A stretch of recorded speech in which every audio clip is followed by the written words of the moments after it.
Hello, hello, my friends. It is Aldo, and welcome back to the Knights of the Nerd Republic. You know what to do, and stay profitable.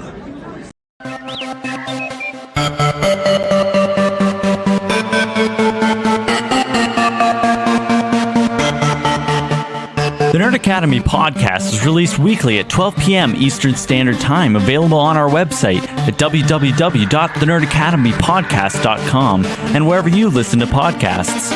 You can find the Nerd Academy podcast on Facebook, Twitter, Instagram, and YouTube. You can also help support the show by going to patreon.com/The Nerd Academy podcast, where every donation allows us to bring you more exciting content every week.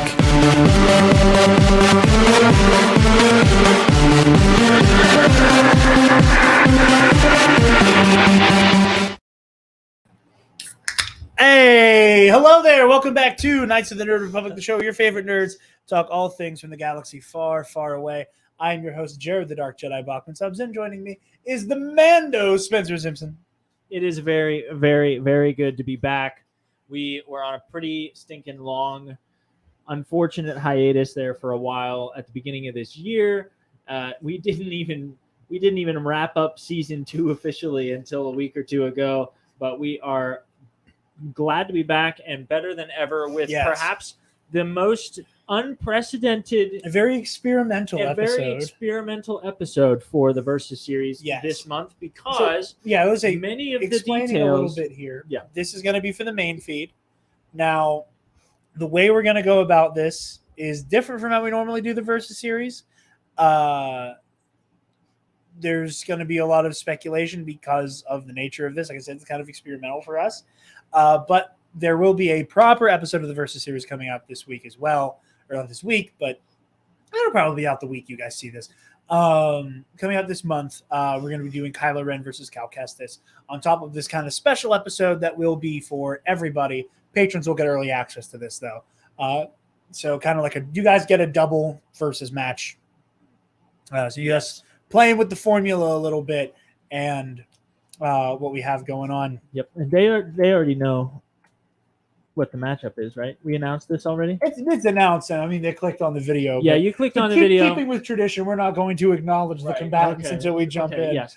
Hopefully it should be obvious to you guys why we chose this episode when we did and why it is highly experimental. Many of the details. And it will be coming out only a couple days before it starts. Speaking of coming out things, I will forewarn you at the top of this episode, it is likely that there will be a high concentration of Kendrick Lamar lyrical references in this video. This was recorded on Mr. Thursday, Morale May and the Big Steppers Eve. It'll be in 3 hours. We are expecting to get a drop from Mr. Morale and the Big Steppers, and I've been listening to a lot of Kung Fu Kenny. Yes, a lot of K-Dot. So. Probably there are just going to be some one-off lyrical references from time to time. Which is a tried and true tradition of the Versus series. It is. We gravitate toward a random subject on any given day and then quote the crap out of it. Yes. But we are very excited to bring you this month's Versus episode. Before we begin, Jarod has some words. Yes, we have a word from our sponsors. And this normally isn't in our Versus content because it's Patreon exclusive for the most part, but in this instance, this is for everybody. So thank you for your patience. SundaysBloodyMary.com/shop gets you access to the most badass Bloody Mary accoutrement on the planet. You guys know the Spicy Caesar Mix is my go-to. It is one of my favorite profiles I've ever had. It's just really tangy and good. I love it. It is your go-to. It is the goat too. He's been listening to Kendrick, and now he has bars. Most of y'all sharing bars like you got the bottom bunk in a 2-man cell. That's about Drake. There's also Something's in the water. It's in the water. There's a mild mix for those of you who aren't spice lords like myself. There's also a vegan mix. There's rim salt and pickled garnishes like their okra, dilly beans, and asparagus, as well as some cool merch like their brand new tomato heart hat. Which y'all will see me rocking here soon, which I quite like. So go to SundaysBloodyMary.com/shop. Use code TEENAP at checkout, and you get 10% off your order, and you help your favorite nerds while you do it. That's true. So, without any further ado, for this very new and experimental episode of the Versus series, Spencer, introduce both of our combatants. When the recently knighted Obi-Wan Kenobi took 9-year-old Anakin Skywalker as his apprentice in accordance with his own master's final wish, nothing could have prepared either of them for the brotherly bond that would develop between them both in peacetime and war, nor the eventual betrayal that would drive them to an epic confrontation on Mustafar. With Kenobi driven into exile to watch over the young Luke Skywalker on Tatooine, the newly revitalized Lord Vader proceeded in completing his efforts to eradicate the Jedi Order. Vader and his Inquisitors come dangerously close to revealing Kenobi's refuge on Tatooine, forcing the Jedi Master to confront his former friend and apprentice. That is we right. think. I was joking with Jared as I was writing this a couple minutes ago. I was just like, I feel like after we get past the canonical events of episode 3, at the end of every sentence there should be like a "we think," because the marketing has led us to believe. So the trailers and so forth have made us think is going to be the case. So what Jared and I were discussing before we hit record, mostly in terms of crafting this bio, it seems to us from what's revealed in the trailer that the Inquisitors come sniffing a little too close for comfort on Tatooine. There are some theories and some leaks that explain what could be going on there,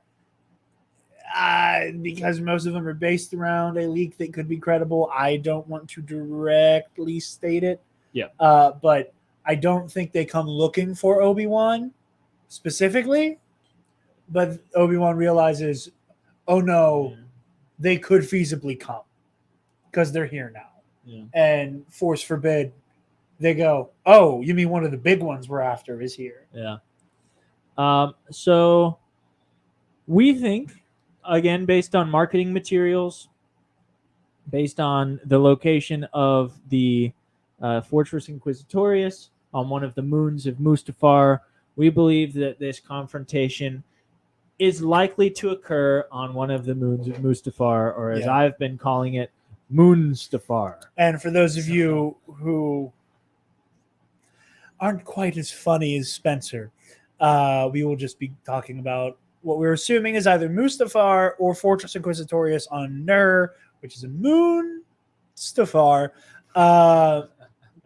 It's contagious. Isn't it? So they will be fighting near lava, as the concept art that was revealed to us and some of the marketing and merchandising has clued us in that there's lava around them.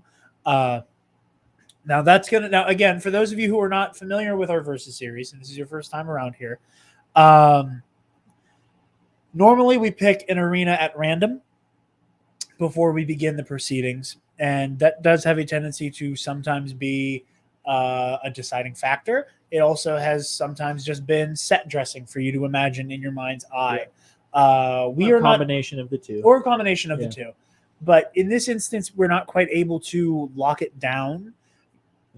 For example, to say it happens on Mustafar, if it happens on like the landing pad where their first fight began, you take away a lot of the environmental hazards that could be there. If you put them in the middle where that like giant like arm beam is at, like if you were to think about 2005 Battlefront 2, where that like command post on top of the big ramp that leads into like the boardroom, like that, then there are potentially more hazards there in play.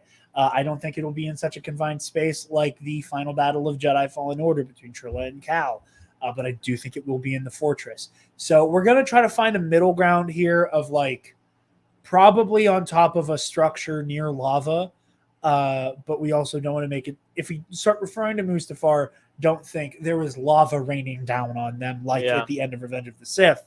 Yeah, that was just a really crappy day of weather. They didn't bring their umbrella. Yeah, them stabbing the control panel with the shields didn't help. We are not expecting for this battle for Vader and for Obi-Wan to be battling the elements as much as they were battling each other, as was the case in Revenge of the Sith. We're expecting it to be much more of a pitted 1v1 environment, is a passive factor rather than it being an active aggressor. That almost then kind of being what decides the fight in many ways, Yeah. as it was in Sith. Precisely. So if this is the first time you are joining us, we sure hope that you will consider signing up for the rest of the Versus Series matches at the $5 tier on Patreon. But we also have a whole backlog of them as well. We sure do, that you will immediately gain access to at that tier. And if it is, in fact, your first time joining us for a Versus match, I'm just going to give you a brief overview of how these usually work. So after the bios are completed, which we already did, we are going to go into, at this point, 5 categories of fighting consideration. We've got physical attributes, we've got martial arts ability, force ability, weapons and equipment. Finally, we have tactics and mindset. For each of these categories, we will discuss what each of these fighters bring to the table, give a soft verdict for each individual category. At that point, we would, on a usual episode, choose an arena at random from a predetermined list, which will then come into play as we go into a theoretical fight breakdown, how we think that fight would shake down in real time based on what we've discussed, the strengths and weaknesses of both, and then give a final verdict at the end. In this case, like we said, we've already pretty much chosen our arena based on what we think is most likely to occur in the upcoming show. Yeah. So as far as I'm concerned, without further ado, we can hop right into all right. First category. I'm assuming that you want your boy. Yes. Your boy Vader. I mean, we'll go with who we cosplay. Which might throw somebody through a loop because I'm the one with the beard, but I cosplay Anakin. Darth Vader stands at a whopping at 6'7". He is tanky in every sense of the word. He is incredibly strong. He's incredibly durable. And despite his hulking stature, he is quite nimble to a certain extent. All 4 limbs are cybernetic, and damage to his chest panel or helmet can and most likely will, barring some type of immediate intervention and the eventual running out of his ability to extend his life with the Force, will result in his death. Yeah, it is not an immediate death blow, but once that happens, the clock is ticking. Yeah, he knows he's on a clock, and even if he's able to win the battle, unless he can get some support, then he is soon to follow. But, which again, like, who knows what we'll learn about how Vader's stuff works in canon from this show. Like, that was like the big final shot of the last trailer was like the panel literally being inserted into his body. Yeah. So like, I mean, obviously, we see him in the back to tank. So when he's not in, we see that he's, back to tanked up with a respirator on and shit. So, which surprisingly, we learned from The Mandalorian, extended amounts of time on a regular basis in a back to tank can not only I always imagined it as like a first aid band-aid kind of a thing, like you get in a back to tank when you got like open bleeding wounds, it'll accelerate the healing process, but you'll still have some scarring there. But it seems to me from did I say Mando? Yeah, Book of Boba Fett is what I meant to say. Based on what we've seen What's the difference? Based on what we've seen from Book of Boba Fett, it seems to have long-term, more like deeply healing effects for the top, your extremity. It may not necessarily, like, if you've got lung cancer and you dip in the back to tank, I don't know that would totally do you. I think it does kind of go a long way to explain why Vader looks so much better in Return of the Jedi. Oh, for sure. He now has skin that the dark side can degrade. Yeah. Like, yeah, there wasn't a whole lot left, right? And there was also, again, this is more legend, but there was also like skin grafts involved with trying to save Vader from what happened on Mustafar. So I think Vader is the ultimate example of how far Bacta can go. Yeah. Because he still has gashes in his head and face. Yeah, but from the burns. But those are the most pronounced of his wounds to begin with, and it seems to us that aside from the major irreparable scarring that takes place from those wounds, he's for the most part kind of smoothed over. He's gotten his spit and polish for the most part. So yeah, it's mostly the internal we stuff. have to assume that kind of a transformation takes 20 years to completely get to that point. So we're assuming that Vader's condition at this point, which we're going to say is what? Less 10 years. Oh, wow. Yeah, you got me there. 10 years.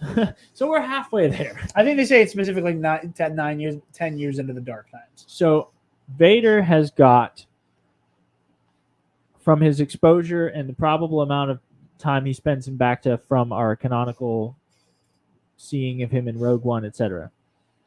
And by Rogue One, he's still spending a regular amount of time in the Bacta tank. Like, there's a lot of work that needs to be done.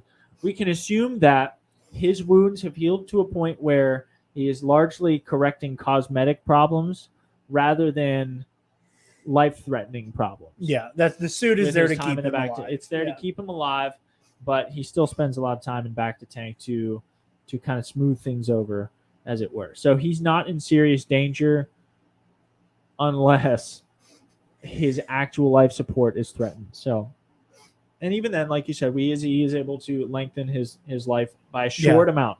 We're not talking hours here. We're talking minutes. Yeah, Vader can, call on the. I mean, again, in Legends, there were instances where you were looking at hours on end of him, like focusing all of his power and anger and hatred through the dark side into keeping himself alive. Again, how viable that is, especially in the combative setting. When you start to do once you start to do that, you're not able to freely call on the Force in a combative way. Right. You're not at that point, you're not looking at a Vader from like Fallen Order, who's, like ripping everything off of the walls, practically lifting in Fortress Inquisitorius over top of Cal Kestis' head. He can't do that. Right. If he's focused on keeping himself alive. That's not in the cards. Not going to happen. Okay. Very, very good indeed. Yes.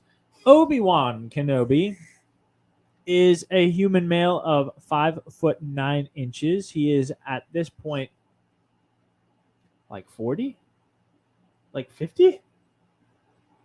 Not 50. He's got probably like 45, maybe ish. 45. Well, you got to figure he's 23 in Phantom Menace. Quick maps. He's 33 in Clones, 36 in Sith. So 10 years, he's 46. 46. Wow. And let me tell you, I don't know a better looking 46-year-old out there than you and McGregor.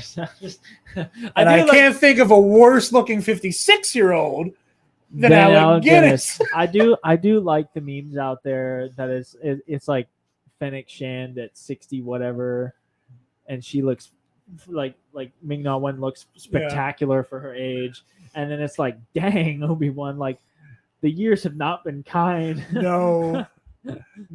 I mean, for what it's worth, I mean, you can just make the excuse that Fennec Shand doesn't age just because Ming-Na Wen is a fucking vampire. Yeah. Unbelievable.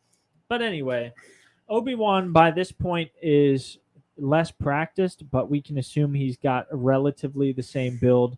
Probably not as, like I said, he's less practiced than he was at the height of his He's not fighting time. in a war. He's not fighting a war. So he still has athletic build, but he's largely passive by this point in his life. And so we can assume that he is still reasonably swift and reasonably strong, but not where he was during the events of Revenge of the Sith. At the war's end. Yeah, he is on his decline, which is really sad to say. It stinks. Like, talk about cut down while in your prime. Dang. But anyway, so he goes into hiding, and 10 years later, he comes back out. A still strong, still swift, but less so version of his Clone Wars era self. And he can, assumingly, still withstand a decent amount of physical abuse. But again, the assumption is that time has... in his case, defeat has defeated him. Yeah. Well, again, like you're not like we said, you're not fighting a war on a daily basis. You aren't, and when you're not on the battlefield, you're not in a setting that is, while you get to rest, encouraging you that you stay sharp. Yeah. So there's a lot there. There's also the fact that it's probably not good for him in a you got to stay hidden sense to really be flexing his muscles and training all the time. Yeah. I'm convinced though that he's got like a literal underground gym. Maybe in the basement of his Tunisian Tatooine hut. Here's one thing, and we invoke these folks quite frequently because they were my inspiration for a lot of this stuff. I believe it was Jen Sarai when he did Old Ben versus Qui-Gon, kept bringing up that there's one very big variable that we are not aware of, and that is the nature of what it's like to pick the Force back up after not using it combatively for so long. And who is to say how, is that a muscle that atrophies? Yeah. Do you pick it back up where you left off? Is this could Obi-Wan feasibly match a telekinetic, do that telekinetic tug of war he does with Vader on Mustafar? Could he do that again, right now? Yeah. At the drop of a hat, could he do that the way he did it then?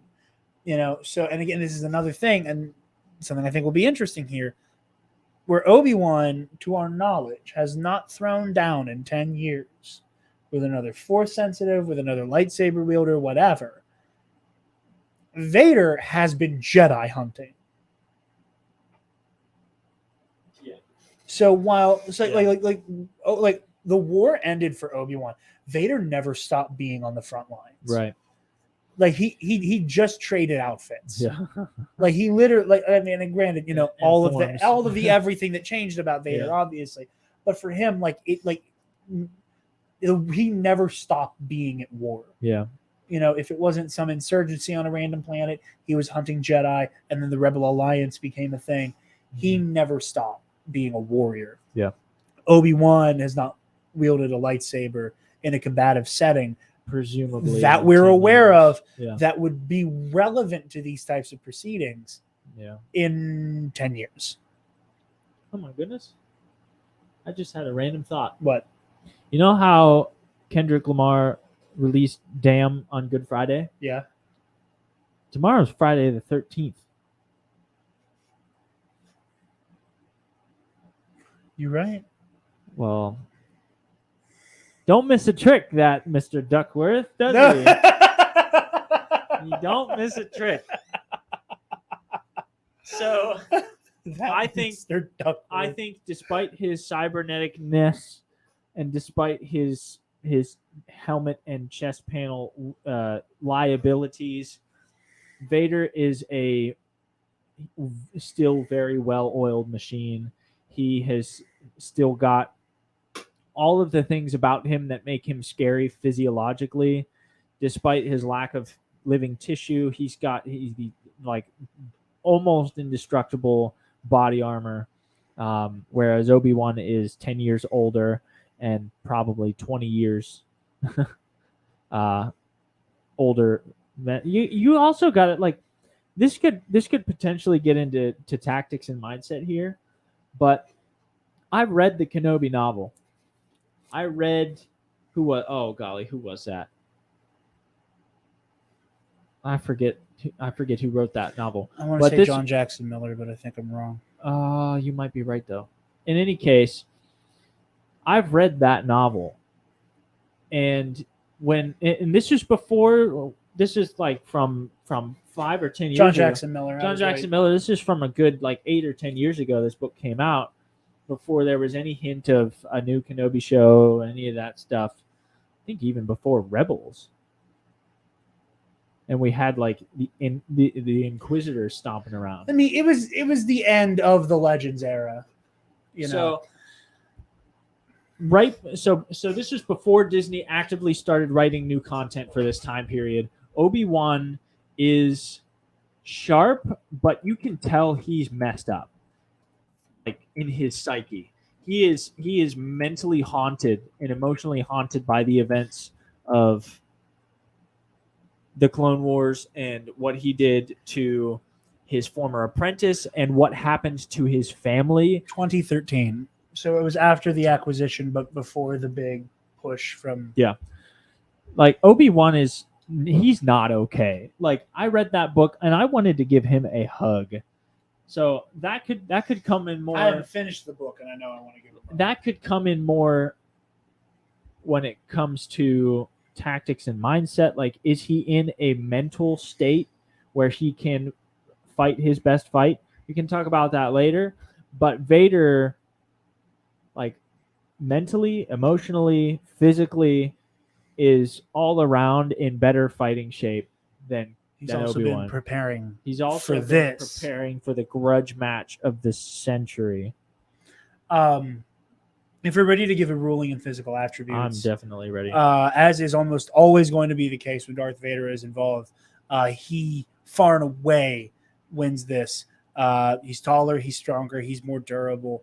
Again, Obi-Wan Kenobi, Legends and canon, is a glutton for punishment, but he is not nearly unkillable the way that Darth Vader is. Yeah. It takes a determined, strong-handed blow to make any amount of dent in Darth Vader, whereas Obi-Wan Kenobi once hurt his own shin by kicking such a creature. I mean, again, let's just remember here, Obi-Wan Kenobi, killed with a lightsaber. How many times does Vader just kind of tank a lightsaber blow? How many times has he been shot down, blown up, had an AT-AT dropped on him, et cetera, et cetera, et cetera, et cetera, et cetera, and then just kind of, now you just pissed me off. Yeah. And that's it. So Vader gets the edge handily in terms of physical attributes. Handily. And moving right along. He doesn't have any hands. I'm going to start with Kenobi for martial arts because he comparatively is a simpler case. He's a simpler case, but still worthy of discussion. S tier. Still S tier. For sure. Kenobi is considered the textbook example of Sarisu mastery. He is from pretty much episode 2 onward, he is considered the absolute GOAT when it comes to Form 3 defensive combat. He's also skilled in hand-to-hand combat techniques. He's a skilled marksman, but he never really uses that either. Both of those last two things we see in the trailer. We sure do. We see him scrapping, and we see him with the blicky. If he is face-to-face with Space blicky. he's got a blower. Put it in Annie's lap. He definitely does chip General Grievous and chuck the blower in his lap. He really does. He 100% does. If this reference is lost on you, go listen to XXX from Kendrick Lamar's 2017 studio album Damn. We're doing this episode with Cole Kushner? What was that? 2017 studio release featuring U2. But yes. You didn't quite get the Cole voice. It's more Kendrick Lamar's. Cole Nothing but respect for Dissect. Dissect brilliant. He's one of my favorite podcasts of all time. It is absolute. Like the amount. I have him to thank for that. But yeah, that would be my first move. If you're looking for a Cole Kushner impression, I would be plugging my nose as well. But in any case, XXX featuring U2 by Kendrick Lamar. Then you'll get the chip him and throw the blower in his lap reference. But anyway, he is a skilled marksman.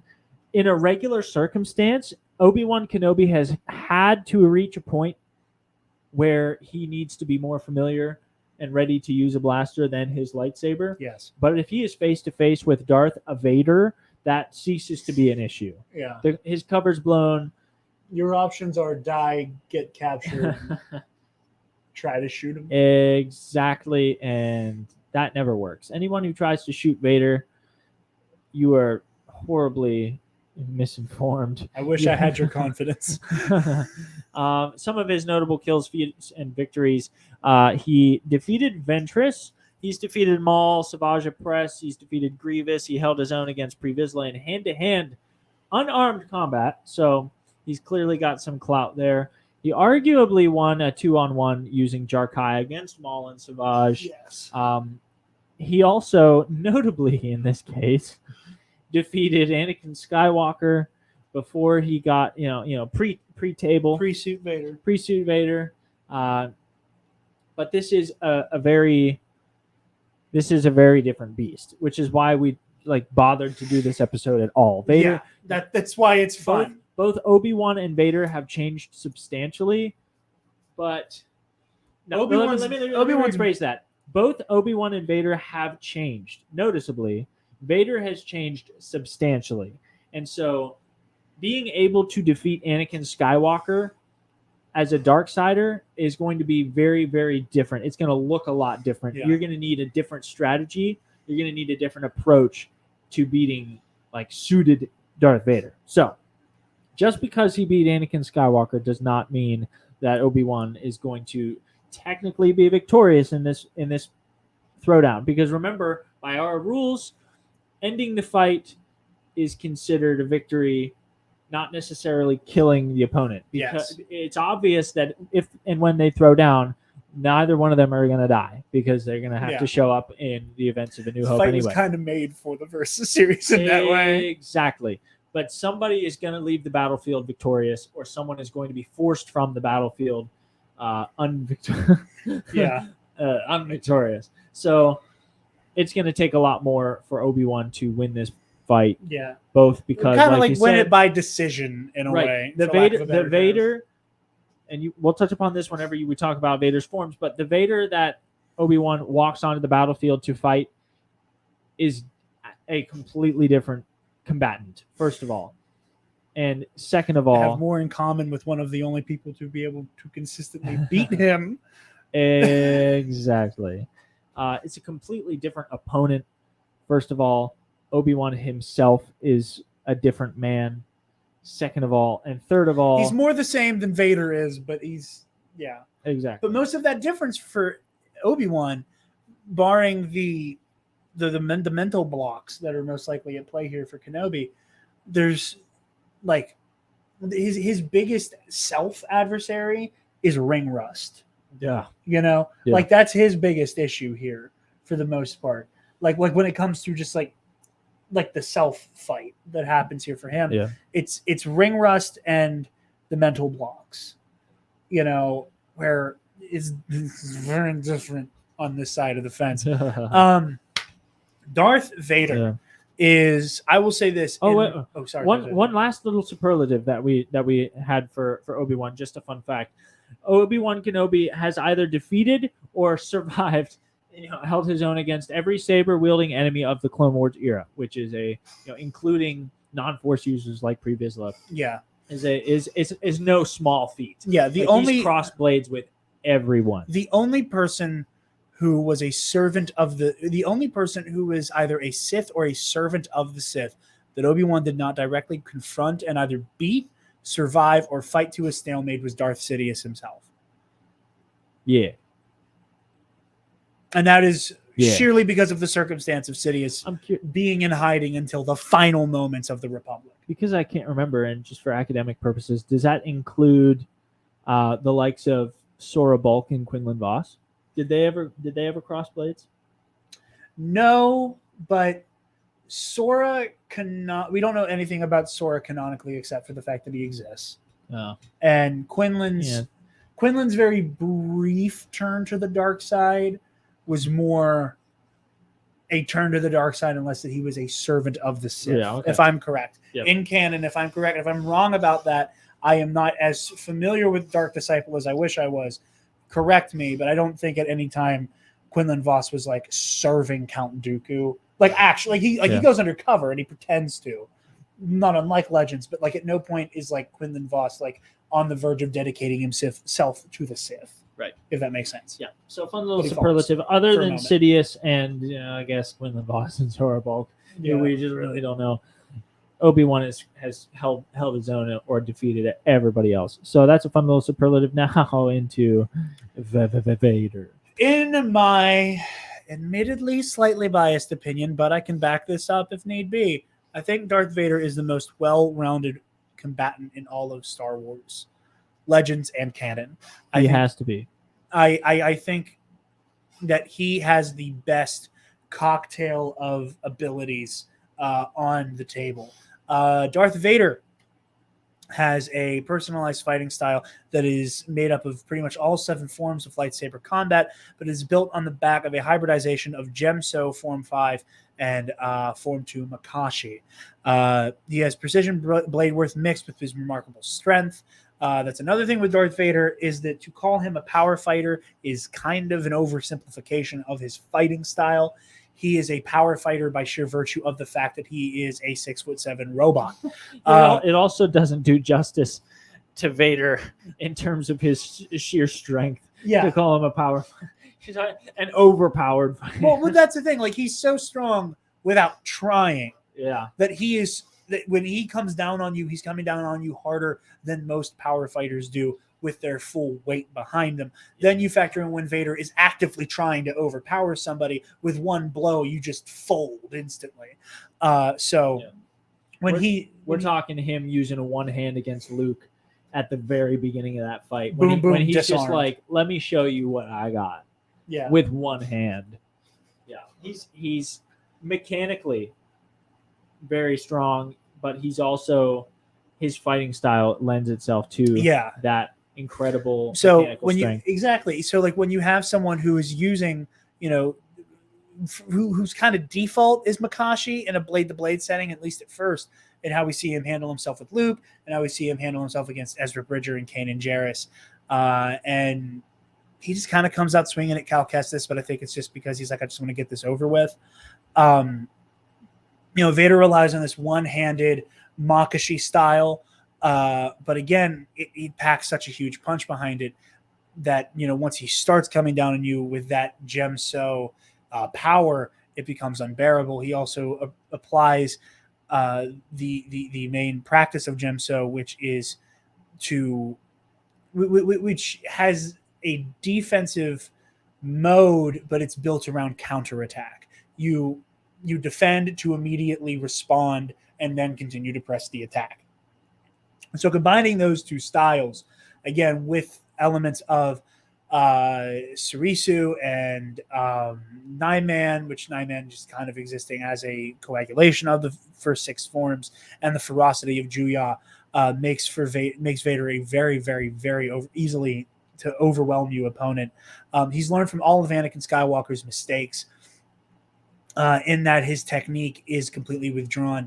He is aware of the fact that the only way to really effectively defeat him is right here.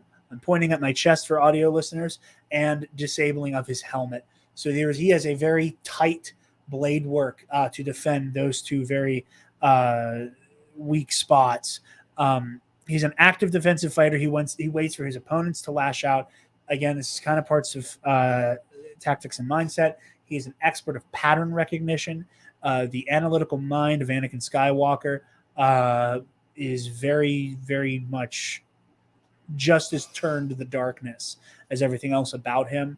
So that calculating, he was a cunning warrior and a good friend. That cunning warrior stuff comes into play when he's Vader more so than when he's Anakin.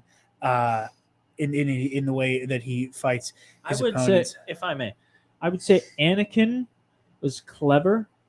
Vader is cunning, and it's a very fine distinction there. Yeah. But cunning it's cleverness with a very specific purpose. It is cleverness with a specific goal in mind. And with Vader, his cunning is all about killing you. Yeah. To put it pretty simply. Yeah. His cleverness is all about killing you as fast as possible. Buckle up, kids.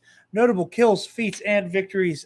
We have countless field kills and operations as both Anakin Skywalker and Darth Vader took on Palpatine's potential replacement apprentices, defeated them, and has many Jedi kills such as Ethkoth, Joe Costanu, and old Obi-Wan Kenobi. And absolutely stonewalled Steer Junda and Cal Kestis, easily outfenced and took out Kanan Jarrus and Ezra Bridger, going so far as to the second time he encountered him, defeating Ezra Bridger in 2 sword strokes. Defeated Ahsoka Tano, trained the Imperial Inquisitorius, and can easily be described as a one-man army. Now, this is where things get interesting. And what's funny is,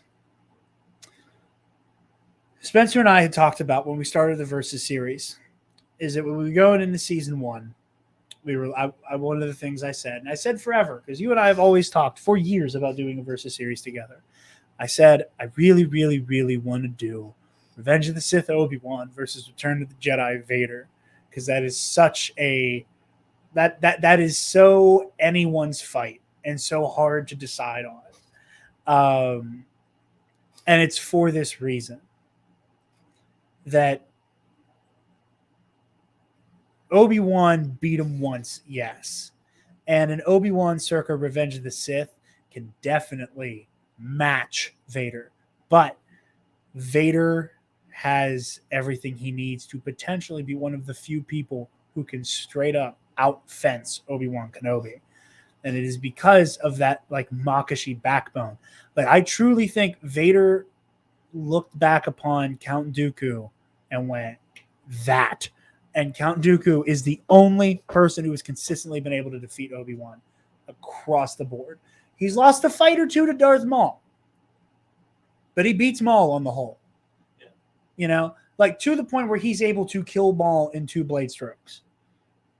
You know, he develops that level of familiarity with him. Ventress maybe gets one up on him every now and again, but almost every time he shows down with Ventress, he defeats her. He defeats General Grievous almost every time they cross blades, and Grievous is just barely able to skate away, and that's the only thing that keeps him alive. With little parlor tricks and extra arms. Yeah, Grievous is able to fight dirty and get out of there. Yeah. Count Dooku is the only person who Obi-Wan has a 0% success rate with, even when he's going in with Anakin.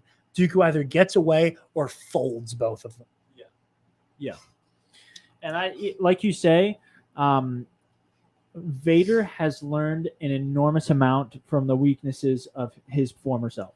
He has perfected his craft from Anakin's weaknesses and mistakes.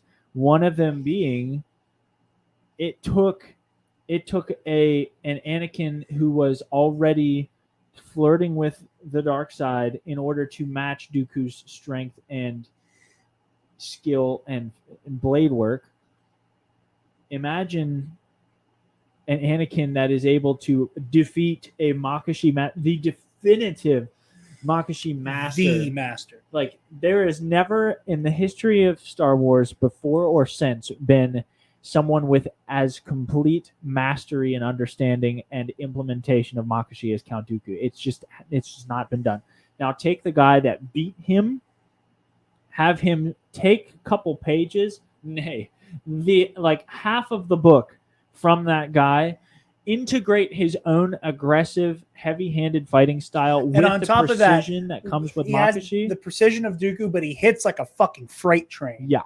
Imagine a fencer hitting you with like a battle axe instead of a sword, but with the same exact speed and precision. You're in big trouble. And even someone who is as adept at defensive swordsmanship as Obi-Wan Kenobi, he's going to tire out really fast. Here's where I will push back in Obi-Wan's favor. Obi-Wan is a marathon fighter.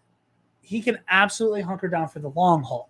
How much of that he's capable of, we will see in this show. We will see. I am not going to write Obi. Rusty. He's a little rusty. I'm not going to I'm not going to write Obi-Wan down as being in danger of tuckering out fighting Vader. I will say this. I think you're right. He's a marathon fighter. He is built to outlast. That is his whole game plan. He is built to outlast. However, I don't think he has ever fought someone with the sheer strength that Vader, like I don't think he's ever fought somebody that hits as hard as Vader hits. And I also think whenever you're hitting, Grievous is close. I'd say he's about. I'd say he's prepared. Let me Sure, say sure. it this way. Obi-Wan, even though he's never been able to straight up beat Dooku, and I will say Dooku for the most part, especially towards the end of the war and in Revenge of the Sith, Dooku has had to rely on his Force abilities to neutralize Obi-Wan. However, he still gives Obi-Wan a run for his money with his sheer blade work, as he does with anyone, because he's Count friggin' Dooku. Well spoken, sir. And he's able to deal with Dooku's precision for the most part. And he's able to meet Grievous head on. The issue here that I think Obi-Wan is going to encounter, especially in Obi-Wan Kenobi, who is as psychologically damaged by the existence of Darth Vader. And again, that's a lot of the mindset stuff. But going into this fight, rusty, without knowing who's in there. Yeah, and also he can't know what to expect. Can't know what to expect. All previous experience with this person is irrelevant. Basically going into this fight, completely blind. I don't think Obi-Wan is going to be run ragged by Vader to the point where like that's where Vader can get a leg up on him. But he is dealing with the precision of Count Dooku with comparable strength to General Grievous.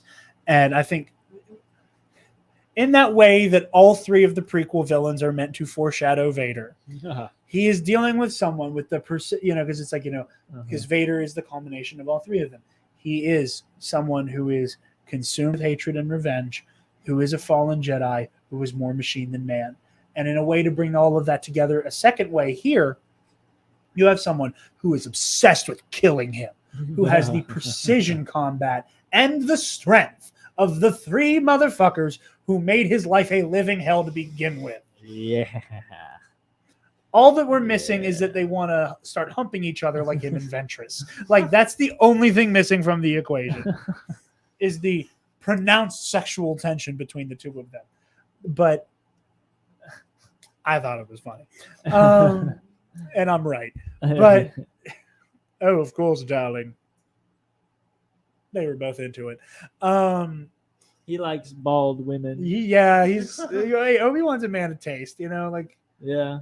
Sometimes you just I gotta need say, a goth hottie. I gotta say though, Ventress, the whole what would you call that? Like in the emo haircut.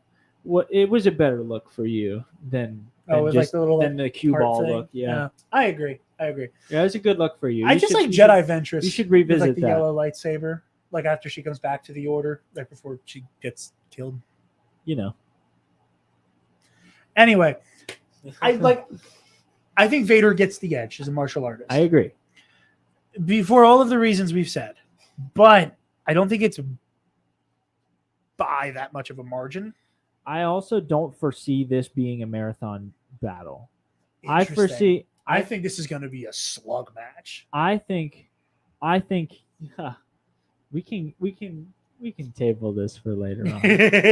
We'll go ahead and give Vader the edge for martial arts ability. That is so interesting. I am so excited to get into that. And it's for reasons that you had mentioned earlier and that Kung Fu Kenny has mentioned as well in his song Element. You can go ahead and pause this video and try and figure out what I'm talking about. Anyway, we're going to move right along to Force abilities. And once again, we're going to start with Kenobi because he's got a pretty short but respectable list. He is highly skilled with telekinesis.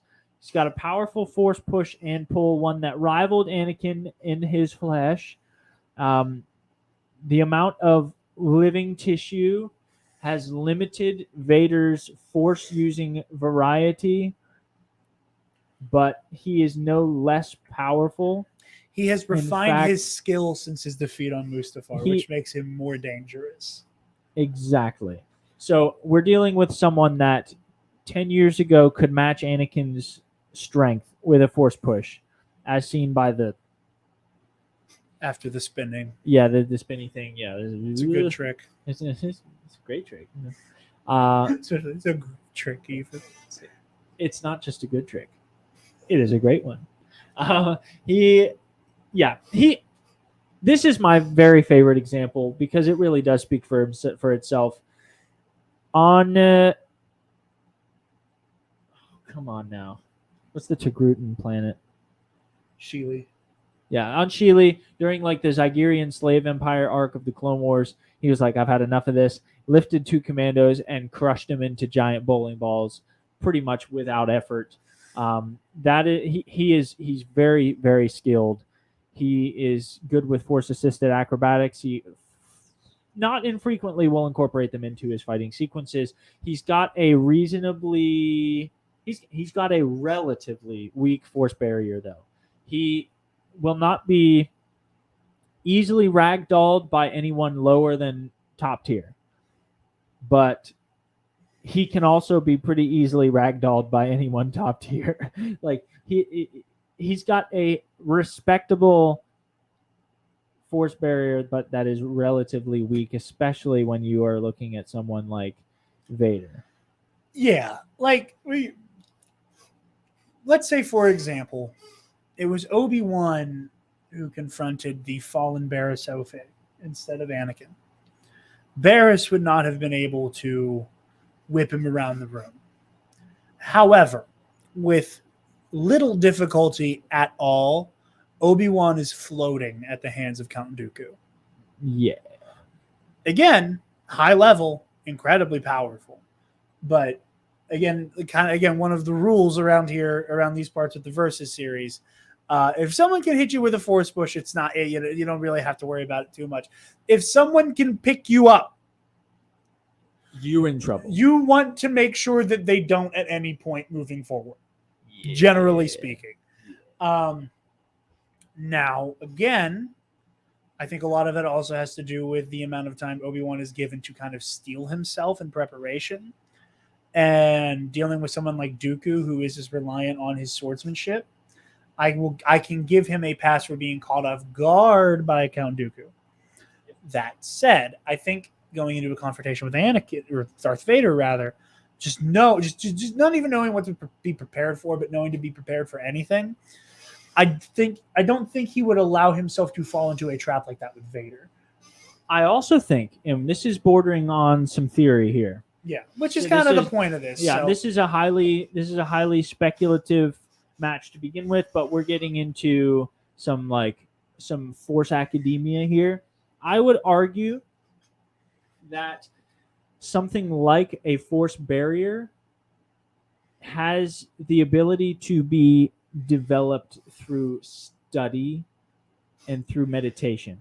I think Clone Wars era Obi-Wan did not have the time or the priority to develop his force barrier because he was so the offensive demands of his talent and ability were so much higher. Whereas an Obi-Wan who has spent 10 years in exile, no doubt during that time figuring out how to reach force immortality, like this is an Obi-Wan that definitely has the time and has the defensive mindset to develop a force barrier. Unconfirmed, but I would think it highly probable that his time in meditation is kind of passively made him more. Exactly. And he, no doubt, recognizes that this rematch will eventually take place. I think he also realizes... Well, no, he doesn't. Because he doesn't know Vader's alive for a good bit of it. Okay, we don't know at what moment he finds out yet in canon either. That is going to be, if we get to see that on screen, I cannot wait to see that because I think Ewan is going to just act his ass off. He's going to make my knees weak. I agree. He's like you say, he's just going to act the crap out of that scene, and I can't wait to see it. I hope it happens. But Obi-Wan knows something eventually is coming. He knows eventually his time as a silent guardian, protector, hermit guy is going to be tested, and he needs to be ready for that. And so I think he based off of the lot trailer, of time on he defensive. Clearly thinks he's capable of training another Padawan. He says, well, the time comes the boy must be trained. So clearly almost became Jerry Seinfeld. What's the deal with these Inquisitors? But come on, Anakin. Anyway, sorry, that was stupid. That was so dumb. Oh, what the heck is the guy's name? I'm trying to think of the actor's name. Oh, I just had it. Oh, crud. Yeah, I was gonna make another joke, but I can't remember the stupid guy's name. But The conehead guy. Have you seen the memes about? What? Gosh, what is his name? The actor who does the coneheads. Dan Aykroyd? Dan Aykroyd, that's the guy. Yeah. Have you ever seen these Inquisitor guys? He's like, Dan Aykroyd's out there. This guy's just gotten a paint job and some slits on his head. Anyway, a little pow and humor for you.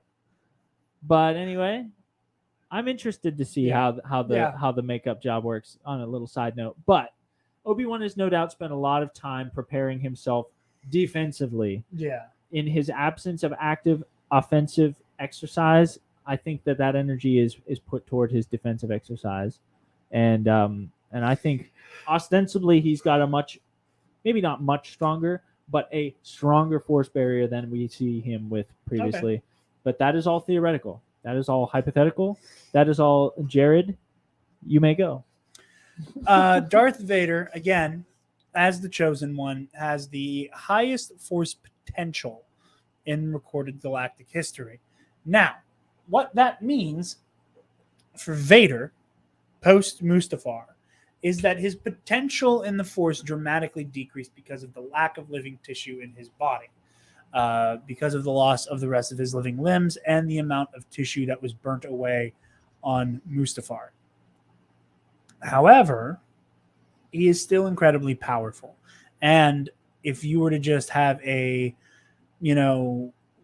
test of strength between Anakin circa Revenge of the Sith and Darth Vader is going to impress you more.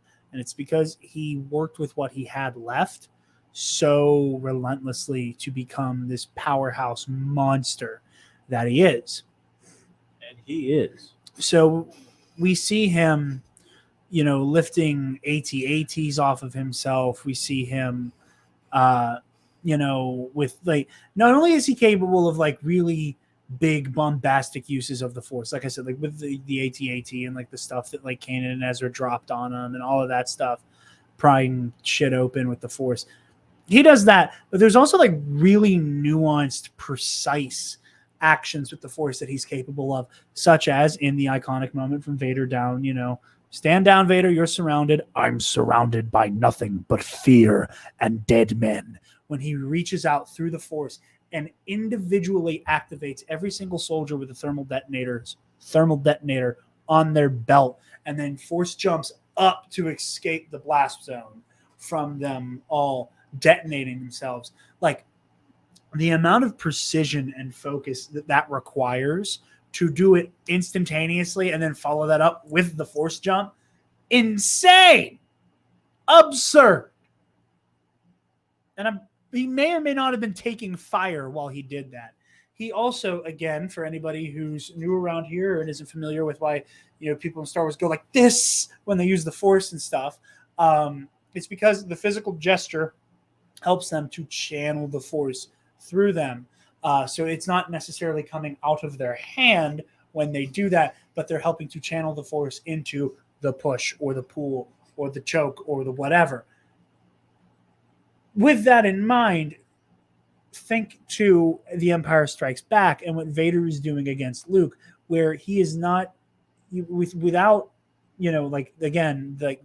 without requiring a physical gesture. Without the physical gesture, is throwing everything, including shit that is bolted to the walls at Luke. Vader's potential with telekinesis is so above and beyond and even further than most people in Star Wars. Yeah.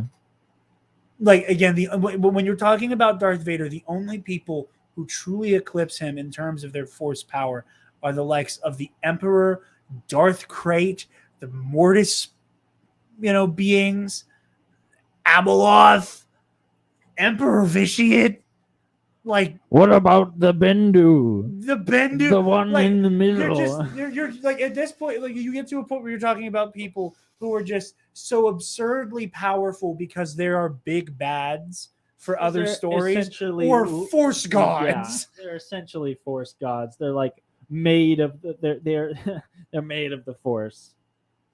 Basically. More so than all beings are. Well, yes. Yes. So for this category, where there was I think a not slim, but there was a decided edge Vader had as a martial artist, but Obi-Wan is nothing to sneeze at. Here, Vader walks away completely in terms of his force power and potential.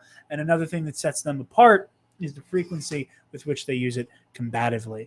Obi-Wan is not a combatant who shies away from using their force abilities, but he certainly does not use it as frequently and as devastatingly as Darth Vader does. Here. So Vader That, gets the edge as a force wielder. as they say, is that moving right along to what is usually the shortest category, but with Vader, you really can't say that. Weapons and equipment for Obi-Wan Kenobi. We're assuming he no longer is wearing his traditional Jedi robes. Yeah, we have Obi-Wan circa this show. So actually, there's a brand new, very good picture of him that has been making the rounds from the show. You know, you gotta love like the classic Star Wars promotional art type things. There we go. So we got Obi-Wan in what is basically a stripped down version. These of are his- Jedi pajamas. Basically, is what that is. basically, essentially, He's wearing his Jedi PJs, yeah. and he's got his blue lightsaber. What? That just for a split second, that looked like his Episode 1 lightsaber. No. For just one fraction of a second in my brain. Anyway, so Obi-Wan's Aren't you got. excited for when you have to like build your entire life around trying to unlock pajama Obi-Wan in Galaxy of Heroes, Spencer? I am not. And he's either going to looking break the forward to game or that. like ruin your life completely. I'm not. Like I'm really sad that the game and me in it has reached the point where it's like, unless you pay outrageous sums of money to get it right now, I hope you enjoy getting it 2 years from now. Ugh. It's becoming somewhat exhausting. I really do love the game, and I still am a faithful daily player. But like, man, it's wearing on me. And I'm like, I think I'm gonna try for a new Galactic Legend. I'll see you in at least 9 months. It's like, golly, It's a baby. the grind is just. It gives birth to a baby. It's the grind. My chair baby. It is somewhat stressful at times. I won't start screaming, I promise. Jedi pajamas and his regular blue lightsaber is what Obi-Wan Kenobi's got. Jared, what kind of weapons and equipment does Lord Vader have? He is the weapons and equipment.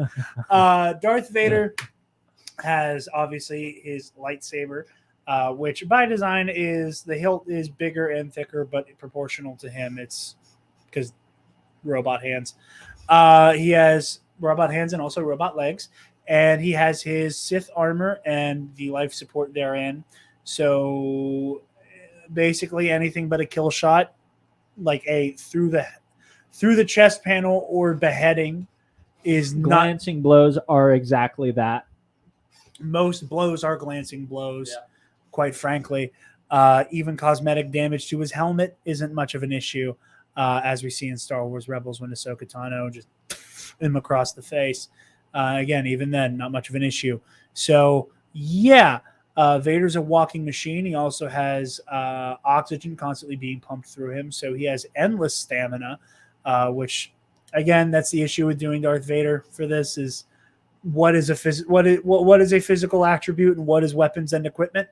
But because he has constant oxygen flow, his stamina is not an issue. He's also constantly being jacked up with painkillers because he's in constant agony. So even though everything hurts and he is dying all the time, it hurts less and he probably won't notice your lightsaber strike. again because of everything coursing through him. Yeah. We're just going to move on because Darth Yeah. Vader takes the edge in weapons and Yeah. equipment. So this is where it gets a little interesting. This is where This is what we perhaps- have written down doesn't fucking matter. Exactly. This is when we last used these characters, irrelevant. Does not a We are hoot of difference. We are starting from absolute scratch. First of all, second of all, most of this is going to be highly speculative. This is also incredibly hypothetical. So, let's without further ado, let's jump the heck right on in. Here's where I think Obi-Wan is coming from. Okay. Well, He is- I'm going to start Yeah. with one thing, if I may. Yeah. I have been saying this for a long time. A lot of people have been talking about this. Vader says to Luke, when Luke is trying to do the whole, I know you were once Anakin Skywalker, my father. You know, that name no longer has any meaning to me. Obi-Wan once thought as you do. Now, you can chalk that up to Obi-Wan trying to chalk him down in Revenge of the Sith. Because he does. He tries. He really tries, but he also sees the writing on the wall, and he's a pragmatist, and he realizes shit's going to hit the fan, but he gave it his best. But I can't leave good enough alone. I want to have some fun. And if you disagree, you disagree. We can hoe that road as need be. But I am sincerely convinced that retroactively, Obi-Wan once thought as you do means Obi-Wan, not just because he doesn't want to reveal himself, Obi-Wan doesn't want to fight him. And I've been saying ever since this show got announced that I think so much, because again, you go from he is like my brother, I can't kill him in Revenge of the Sith, to Obi-Wan saying to Luke, listen, man, you got to kill him or this was all for nothing. Yeah. They both need to die, and if they don't, we're done. Yeah. Obi-Wan is like, listen, Luke, I love where your head's at, but we're kind of past that point. But he There's- needs to die. Yeah. So I think we're going to see that transition happen in this show. I feel like, and again, I've had predictions about Star Wars media before that didn't completely pan out. You know, I'm not the type of person to say that because my prediction was wrong, It thing was bad. Yeah. That is the opposite of how I am with speculation with this Yeah. kind of stuff. But I struggle to see the point of telling this story if part of the story isn't seeing Obi-Wan go from point A to point B. go from he's like my brother, I cannot kill him, to if you will not destroy your father, then the Emperor has already won. Yeah. I think part of it is that A to B. And again, I think Obi-Wan will be willing to fight him if he has to, and willing to kill him if he has to. Yeah. But as I have said from day one, I think the objective here is to take Vader off the board. Whether that means bring him home or bring him down, he has a preferred option. Yeah. And I don't think that Obi-Wan is necessarily going in with murder on his mind.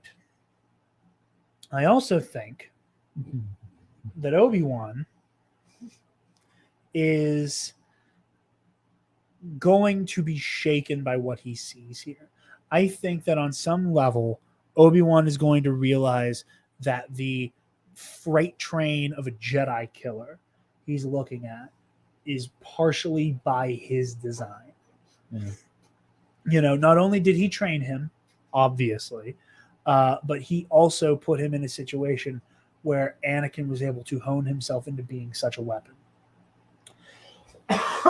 Pardon me. And he also is going to see the weapon he let be created by the fact that he didn't finish the job. So I think Obi-Wan is going into this psychologically at a disadvantage. Oh, for sure. Because of all just because of how much all of this just hurts. Yeah.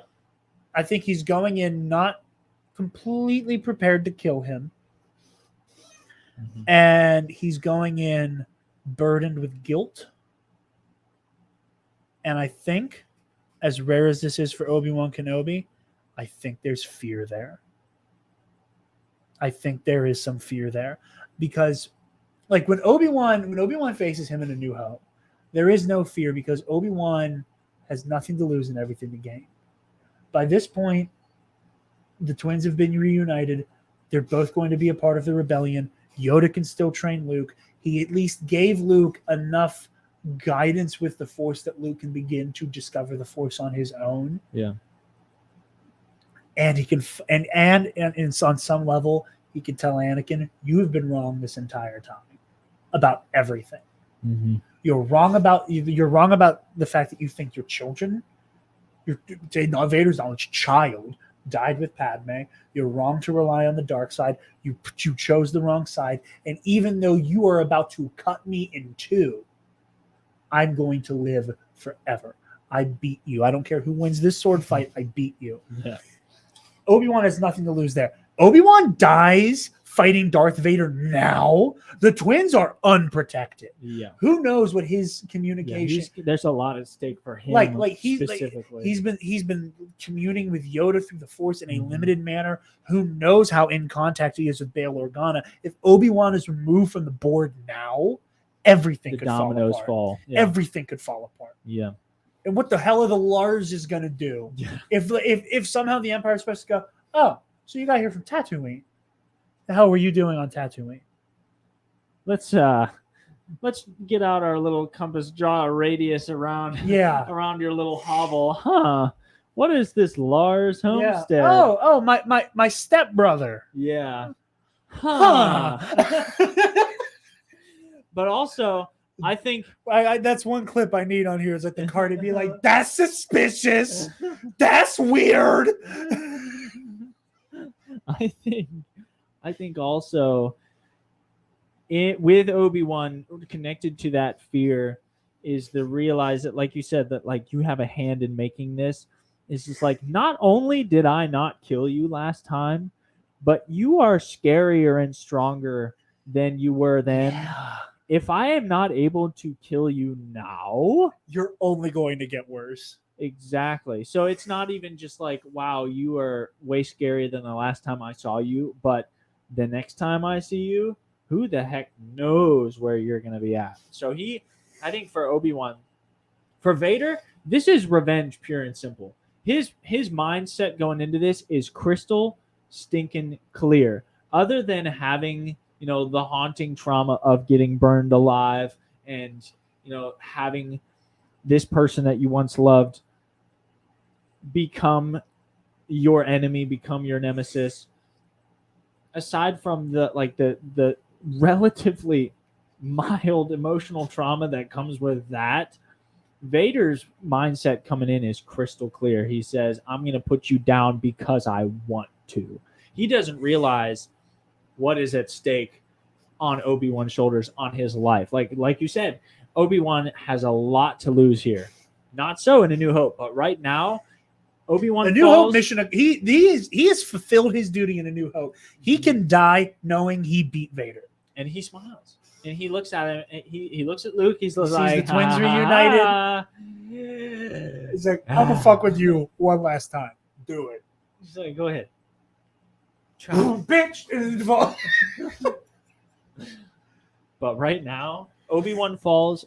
The rest of the dominoes go. If Obi-Wan dies fighting Vader between Sith and Hope, the rebellion loses. Like, everything is riding on Obi-Wan Kenobi. This is like Duel of the Fates 2.0.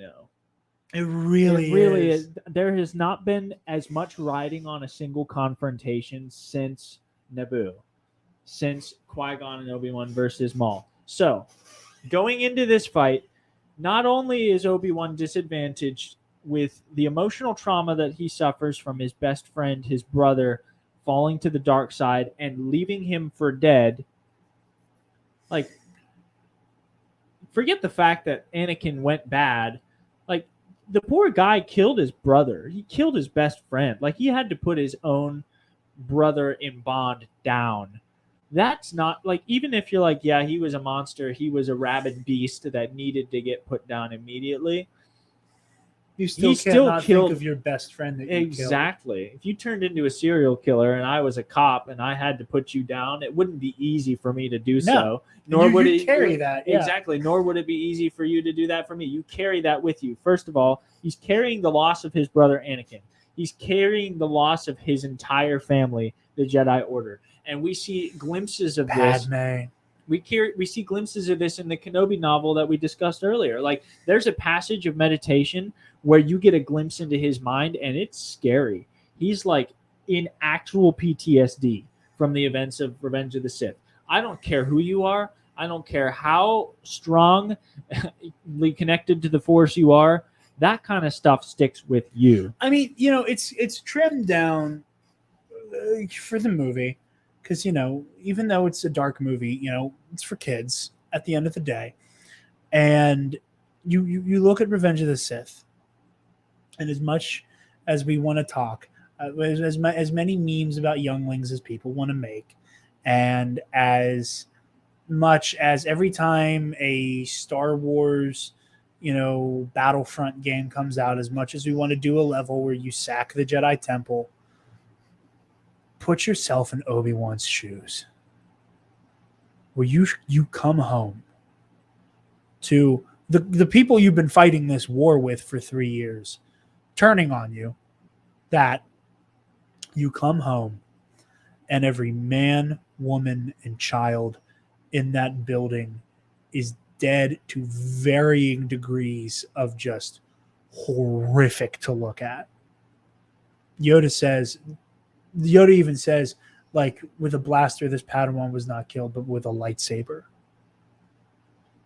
Which So, like, probably means dismembering, which, like exactly, and again, people in half. Yeah, and again, if they're not gonna show us that, and they you leave it to the imagination, and like you just said, yeah, you're gonna find people all over the temple who are just riddled with blaster bolts, but you're gonna inevitably find the people who, again, by virtue of them engaging Anakin in a lightsaber duel, that he has dismembered, beheaded, bisected, at best, like a ravine going up someone's chest. You're like, okay, that's a sweeping motion, can't possibly be a saber. Assuming they're in one piece, it's not a pretty sight. They've got gashes cut in them. Yeah. That's at best.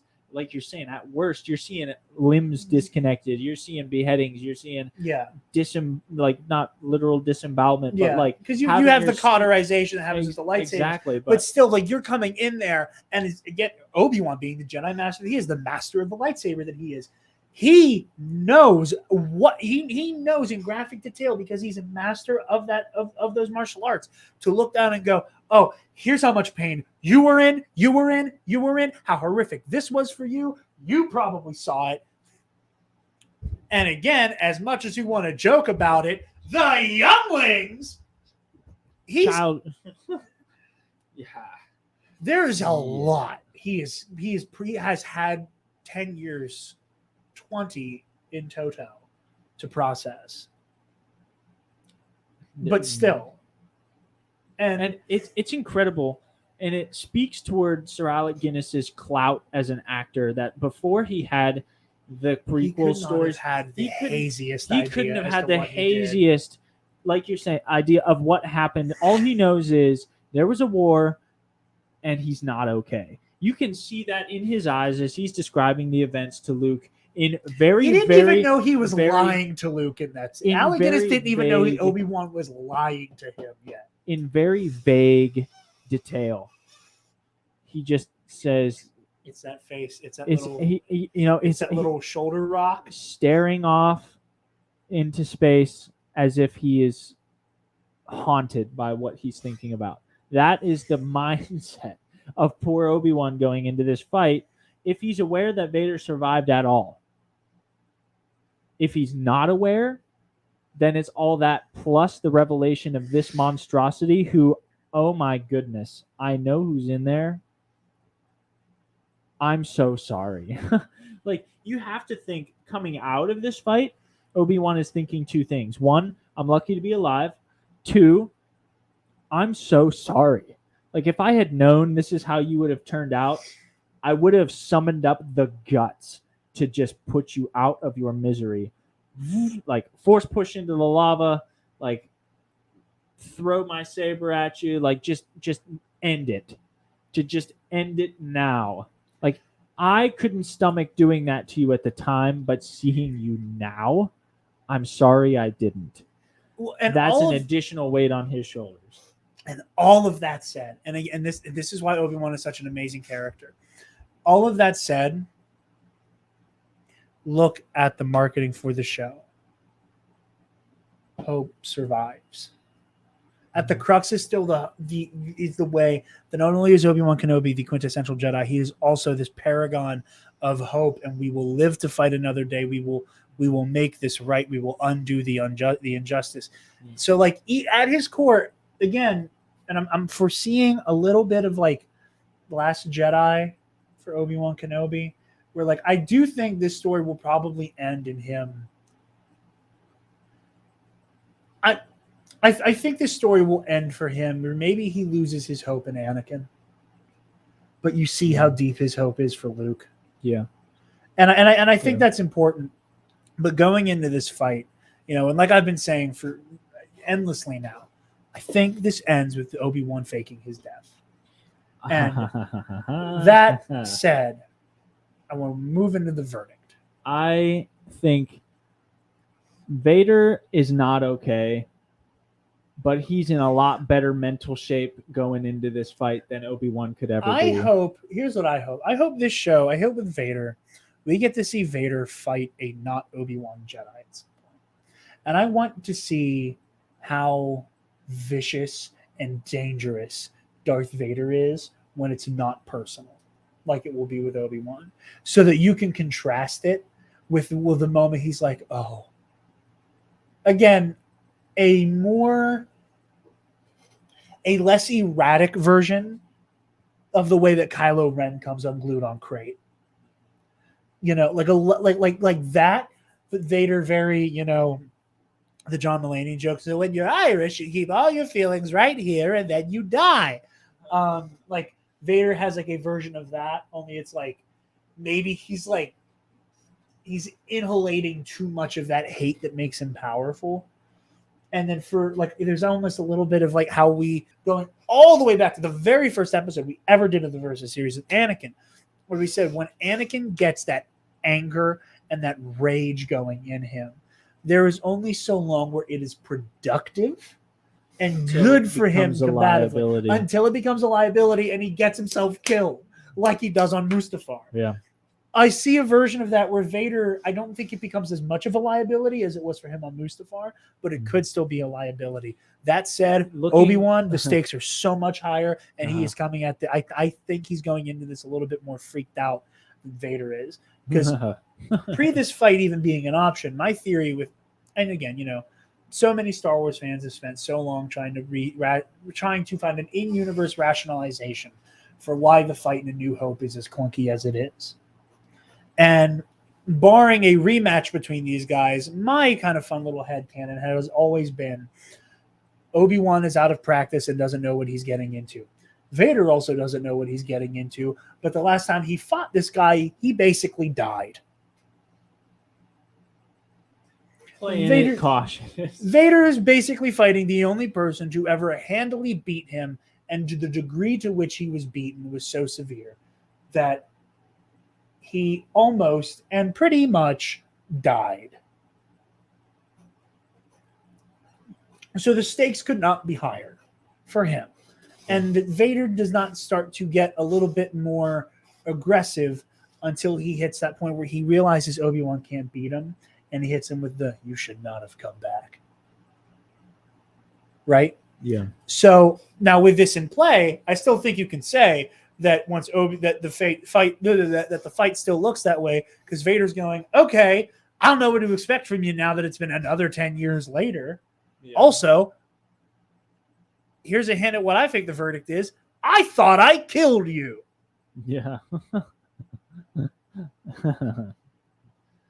And again, I think Vader wins the rematch. I think Darth Vader is going to beat him. And I think again, Vader has every conceivable advantage I don't. over Obi-Wan. As is, I mean, he swept all 5 categories in our analysis here, but also Vader knows Obi-Wan. Obi-Wan does not know Vader. Exactly.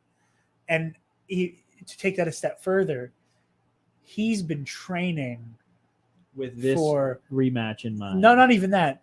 The Obi-Wan, he's been preparing himself to fight for so many years, which again, one day we'll do this matchup still. He's preparing for the guy who killed General Grievous. Not the guy. He's preparing 10 years out. He's preparing for the guy who fights Darth Maul every other Tuesday. Yeah. That's not who he's fighting here. It's like it's like baseball players who work on their swing in the swimming pool. Where like you're using the resistance to like so that by the time you're just standing in air, you aren't even prepared for how much power you're packing behind yourself at that point. Yeah. He's preparing for a different man who's going to fight the same way, challenging but man. at a different difficulty. Yeah. I think Darth Vader is going to win this fight. That doesn't mean he kills him. I've seen so many articles. I mean, obviously, but I've seen so many articles doing this whole thing where it's like, Darth Vader is obviously not going to win the fight, but fuck off. No. That doesn't mean like Obi-Wan doesn't have to die to lose. I think Obi-Wan has been secretly trying to locate Palpatine's cloning facilities and has planted a clone of himself in the facility. I think Obi-Wan will die at the hands of Vader in this show, but the clone Obi-Wan will survive with his growth drastically accelerated because no one was there to pull him out when he was young. He's just going to like pop out of that tank as a 65-year-old dude. And then we're going to get an extra scene from A New Hope where they like deep fake Grand Moff Tarkin back to life. And we just get in the boardroom of the Death Star. Somehow, Obi-Wan Kenobi has returned. And then Twitter's going to lose their minds about it for 3 fucking years. Anyway. No, all joking aside, I absolutely agree. I think Obi-Wan shows up. He's not mentally or physically prepared for this fight. And allegedly, there's 2 fights. Allegedly, they fight each other twice. I don't think Obi-Wan is prepared Obi-Wan's gonna win either. I think the first time, I wish he had his own mental is going to get in his way. The second time, it's just going to sheerly come down to, like you said, Vader has been preparing for a much more dangerous version of Obi-Wan, and Obi-Wan has not been preparing at all. I think, like you said, the Jedi killer. Exactly. I think, like you said, first time around, Obi-Wan is going to make one last-ditch effort to try and save him. Obi-Wan once thought, as you do, it's like, dude, the guy who's in that suit cannot be completely Vader. Like, somewhere in there has to be the guy that I fought and bled and almost died with day after day after day. You are my brother, Anakin. I loved you. Dare I say, I love you still. There is a place for you yet at my side. Drop that shenanigan. I'm getting choked up thinking about it. I'm not even going to lie to you right now. By their second confrontation, that garbage is out the window. Obi-Wan knows his only option. He is Mr. 1 through 5. That's the only logic. Fake his death, go to Cuba. That's the only option. That Kung Fu Kenny element. Brought it back. I told you we'd be all over it, but we no, I think you're right. Like I said, that's what I have been saying is that Obi-Wan's going to go, okay, they came knocking on Tatooine. My only option for any of this to work is to either bring him back, kill him, or convince him I was never here. And let Vader think he beat me. Let him think he killed me. The greatest trick Kenobi ever played was convincing the world he didn't exist. Seriously, though. Seriously. Give me the keys. God, I love that movie so much. It's so hard to watch, but it's so good. Also, kudos to Spencer and Joel for figuring out who Kaiser Soze was like halfway through the movie. I think it's one of those situations where like you've seen so many movies pull a similar trick but all those movies stole that trick from The Usual Suspects. But by the time you watch the original, it feels like oh, a hey, thing. I know this. Yeah. I recognize you. But anyway, yeah, I think that Obi-Wan will recognize if I can't beat you, not quite like the Thor Ragnarok, like I can't beat you, but he can with Surtur, where he's like, I can't beat you. I no, absolutely not. What I can do is appeal to that Skywalker arrogance and let you take this W. And again, I don't think Obi-Wan's going to throw the fight. I think Obi-Wan's going to get his ass kicked. I think he's going to get just sunned, curb stomped, glassed. Agreed. Even like, but I think it's gonna play right into his hand. I think exactly. he's gonna. I think Obi-Wan has like exactly one handful of options. Be like, okay, if the fight ends over there, then then crispy cloak. If the fight ends over here, then chuck something down in the lava to be, that kind of looks like. I think he's going to have, as soon as he sets foot on the battlefield, he's going to have a small number. He's going to find an exit of exits prepared that looks like it killed him, and it's going to be like, okay, I can't take another hit like that. I'm out. he's gonna exit stage left, and he's gonna make it look like he didn't survive. And we could be totally wrong with all this faking the death stuff, but I genuinely think for 10 more years plus to pass and them not think, let's look in Tatooine again. Yeah.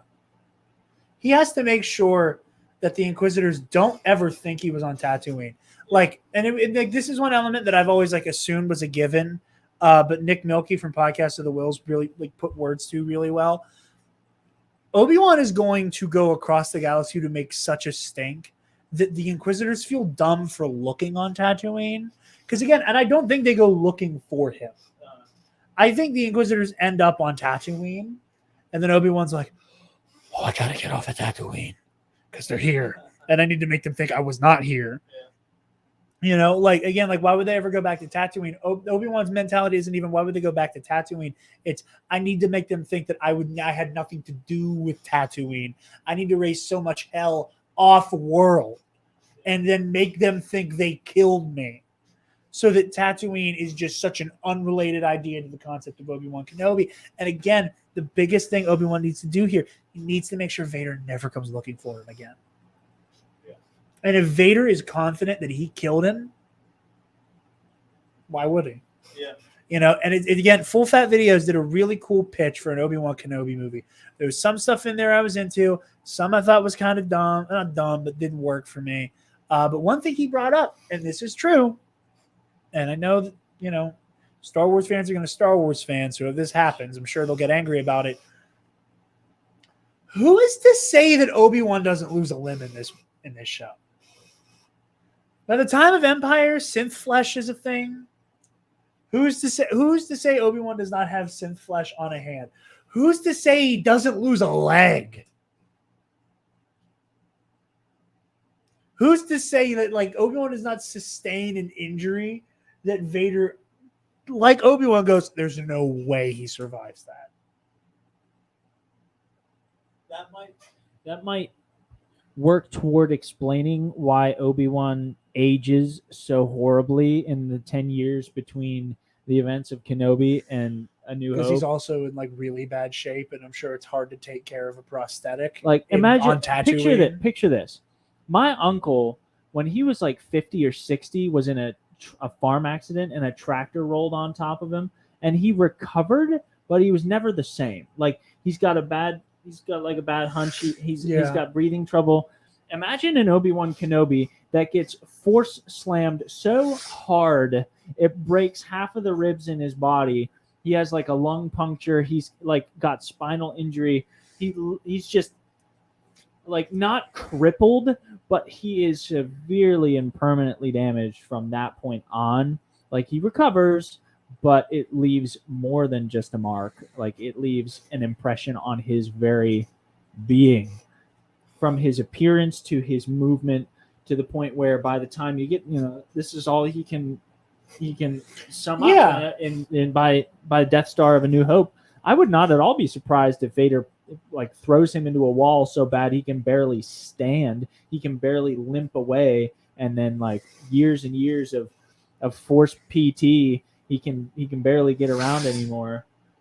I would not be at all surprised. In fact, I would favor that over the loss of a limb, not just because it would make us all scratch our heads, but I think it's a more practical injury to get him from point A to point B. Just physically, canonically, Ewan McGregor he looks fantastic. For 50 whatever. And Alec Guinness is, like we said, playing the role of Obi-Wan Kenobi as a 60-year-old when he's like 75.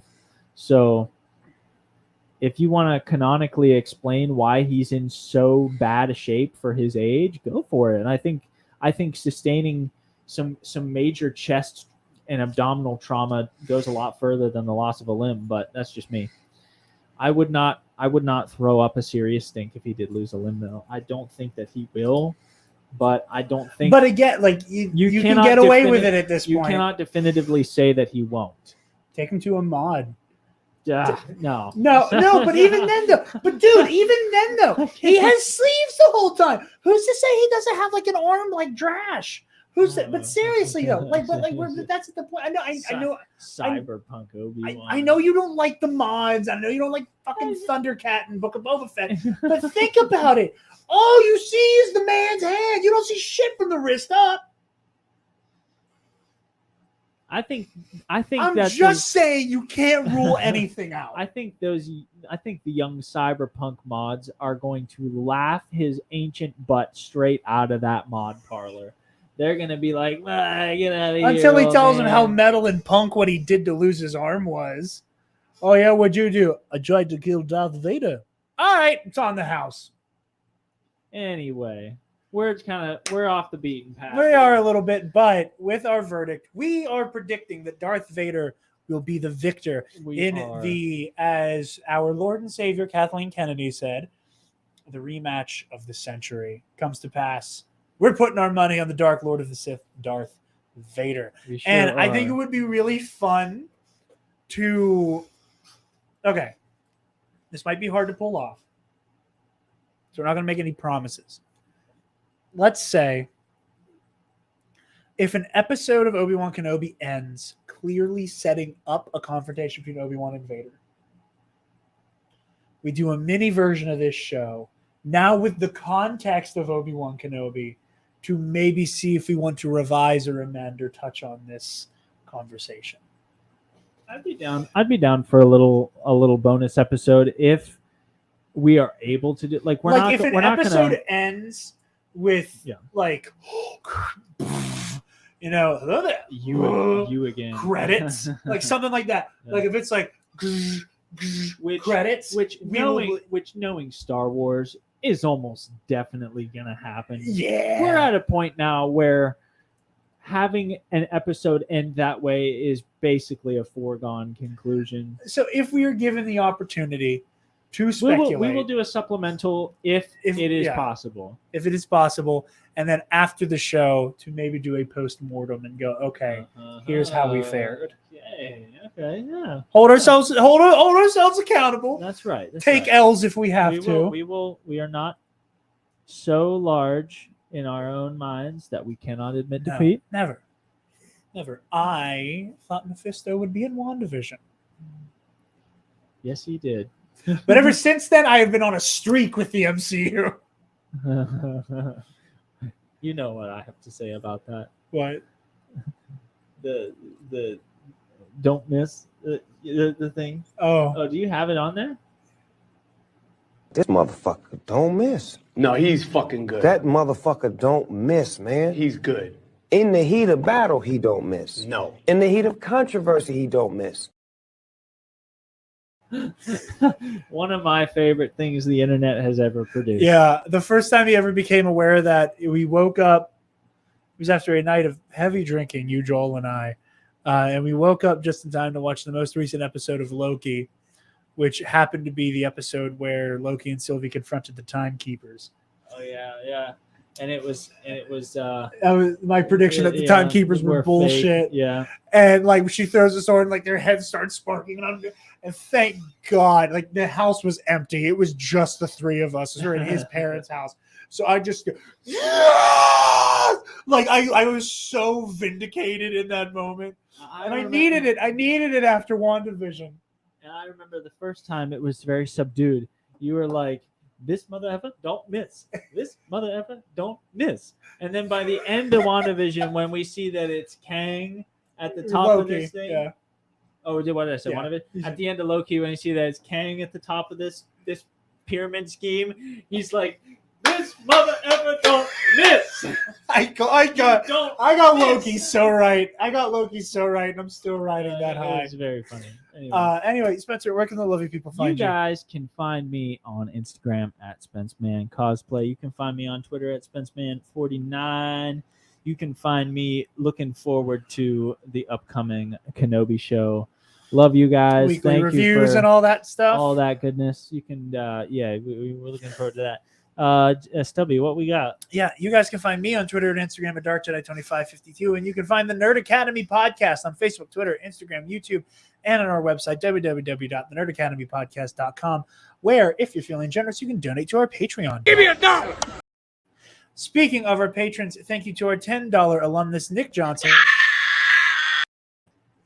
And use code TeenApp at checkout for $5 off on SaveInfoWars.com. That's $5 off on SaveInfoWars.com if you use code TeenApp. All right, ladies and gentlemen.